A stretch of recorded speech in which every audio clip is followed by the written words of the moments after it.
So this evening, I will provide a majority of my normal updates and also include some new information. Moving forward with updates on Route 220 and our applications that we have open with VDOT. As I alluded to last month, we were working on smart scale applications, namely one for a buffered bike lane that would provide a road diet and enhance multimodal transportation. With the smart scale funding that we're applying for that, where it would start at the end of the trail at Intervale, where it comes out at the city's end, coming down Route 220, down Riverside to Short Street, stopping near the farmer's market.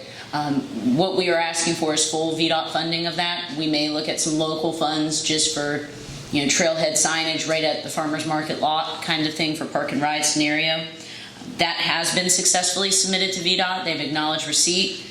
We have submitted that, and the total cost of that funding application is right around $1.8 million that will be asking the state for. We also have a smart scale application that is advancing at the intersection of Madison and 220. It involves some significant work, namely taking out some points of conflict. And not the best, I'm not a transportation engineer by trade, but I do dabble in some things.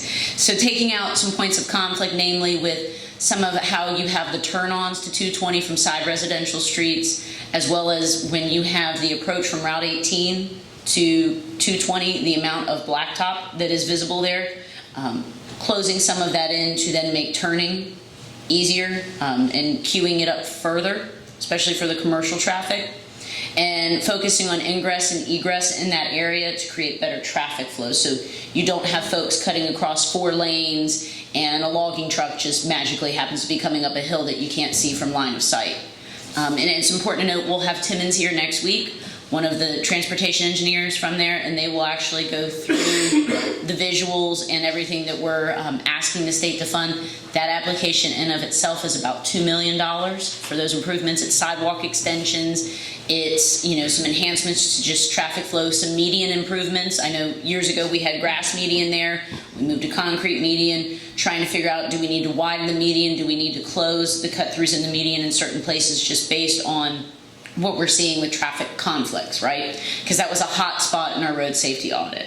So next month we'll have Thomas Ruff here from Timmons Group to walk through that. And they'll be here to present this, our pavement management and condition assessment report, which you all will get, and I'm sure it will be enthralling. Also want to apprise you guys with a very special update. Recently, in the last 2 weeks, there's been an opportunity with VDOT and some of the state and federal relief dollars that have come in for infrastructure. Awareness has been raised, and actually the concern was raised initially at the district level with some of VDOT's folks on Hawthorne Bridge. As we all know, we locally all have our own concerns with Hawthorne Bridge. It was an experimental technology repair that went through the VDOT Research Council, and Virginia Tech assisted with the repair efforts. They seem very motivated to help us in a funding application for relief infrastructure dollars. We have submitted one, and it's proposed that we're asking for about $400,000 to do major maintenance and rehabilitative work, with the caveat that the repairs that were put in place did not meet the life expectancy, as is customary with VDOT. They have a standard when they determine whether they do major replacement versus major rehab of a bridge.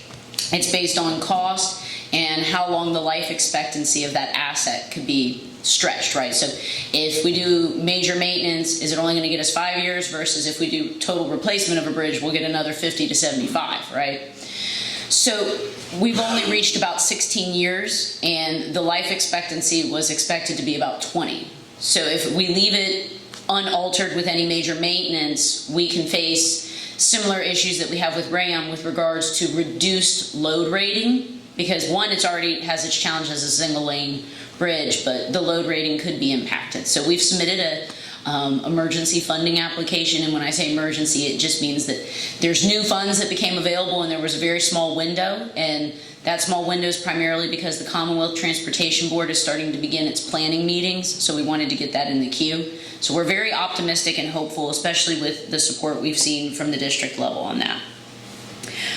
Looking at our Main Street revitalization plan efforts and building on the public plan that we went through that was about a 1.5-year process, we have received conceptuals from Timmons Group for the Mid-City Mall lot and proposed conceptual improvements from the plan and in the downtown revitalization plan that we did with DHCD grant dollars and had consultants work with us on.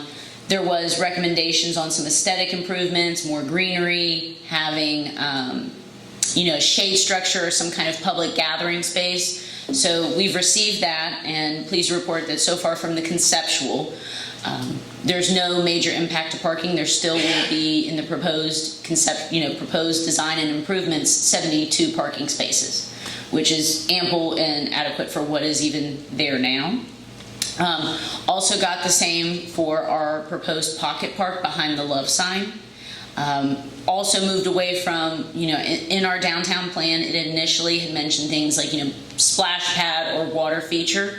We have instead chosen to focus on a water feature of a fountain behind the Love sign and kind of just bringing that out and making sure we have a natural barrier between the large generators that are just beyond the alley that, supply energy reserve to our courthouse and jail. So that's moving forward, and hopefully next month, if all goes well, we'll have more to then be able to publicly show. But it is progressing nicely, and it's building on the public input that we received for gathering spaces, and also helps, create foot traffic and sustain existing businesses. Wanting to touch on the pad site, the Covington Allegheny Industrial Development Authority met today. Very good meeting. We actually had our first public meeting on the project itself of the industrial site development last Thursday. We didn't pack the house with attendees, but I'm pleased to report that all of the nearby businesses or adjacent property owners, private property owners, were in attendance, and they had an opportunity to ask direct questions to our engineering firm and to folks, working on the project. So it was a productive meeting in that. Great visuals were provided. The Journal was there to also cover it. And we look forward to hopefully having another public meeting. We are still on schedule with the pad site development and moving forward with groundbreaking sometime in June. Right now, our main challenge is just making sure that we get our permitting and our plan review complete, and those can be lengthy processes. Speaking of economic development, one of the things that we acted on last year, you all may recall, we worked with the Covington Allegheny Industrial Development Authority to obtain a grant for a Phase 2 environmental for the Railover River site. They had previously done a Phase 1 environmental using brownfield dollars through an Economic Development Corporation grant, and because of the marketability of that site and just what that site offers, there was interest at the state level and at our local level to figure out more environmentally what was there.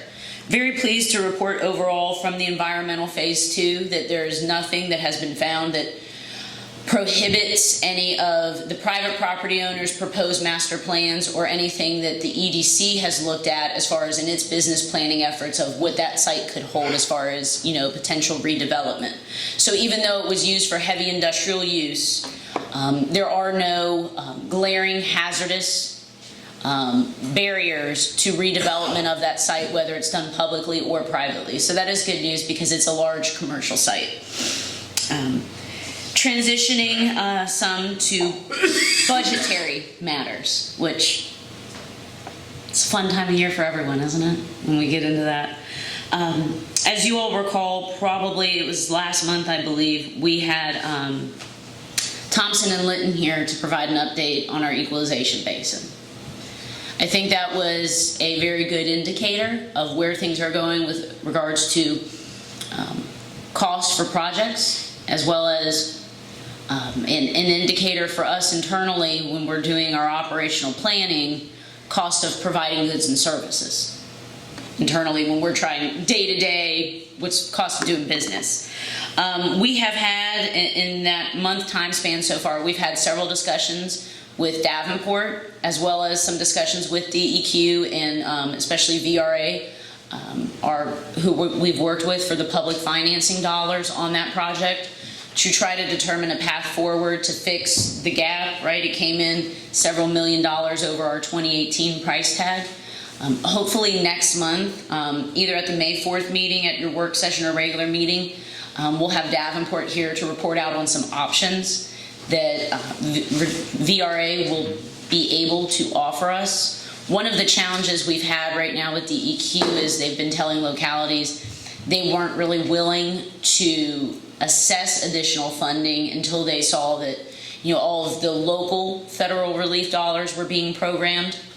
But that's not necessarily the case. It's just kind of depends on who you talk to and when you talk to them. So we have two proposed options. We're working to solidify those. One involves additional principal forgiveness, or one involves increasing the term of the loan, the years of it, and additional amount each year that's paid. Wanted to preface that, and on the heels of that, I guess before I proceed, are there questions on that piece? It's too soon to tell what, you know, finally VRA will offer, but just wanted to reassure you guys we're trying to be proactive and work with the state on what kind of funding they can offer us for this. With regards to our budget, we are working on it. I know traditionally we worked to deliver as city manager, delivering you all a proposed balanced budget at the beginning of May, at the first meeting in May. I will say, though, that there is a challenge with that. Namely, the state has not released any projections.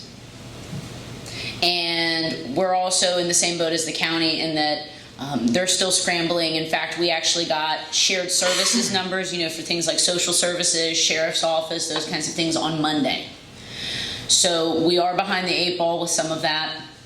And we've seen some of the projected numbers that were provided also slide downward as far as amounts. Namely, what was initially projected potentially for personal property tax revenue, as well as the seeing some depreciation with the Public Service Real Estate Corporation tax as well. So that will impact our planning efforts. And quite frankly, we'll probably be having to have a discussion on what we're focusing on with mandated or unmandated services, and how we either work to increase revenue, or we look at service delivery and what we can feasibly commit to providing.